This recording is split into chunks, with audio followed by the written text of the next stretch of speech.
Tapos susunod pa, presidente, anak ako. Tapos,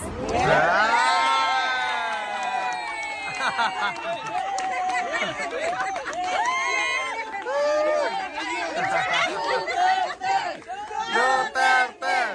Duterte! pinapatawa ko lang kayo kasi alam ko pagod kayo sa biyahe. Na-declare naman. Pagod kayo sa biyahe. Nainit pa, naulanan. Wala nang bayan. We are waiting for ano ma'am? December of next year. UK. Para yan sa president sa atin. Soon, sa 2028 po, President Sara natin. Sabi ni ano kanina, napag-usapan namin yan eh. Nag-launching na ang UK. 2028 elections, sabi niya, kung gusto mong tumakbo ka, isa ako sa... Hindi isa ako.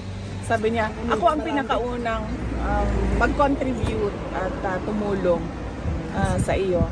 Sabi niya, sana lang ay nasa labas na ako sa kampanya kasi gusto ko mangampanya. Pero sabi niya, pag sinabi mo sa akin na tatakbo ka, sabi niya, ako yung unang tutulong.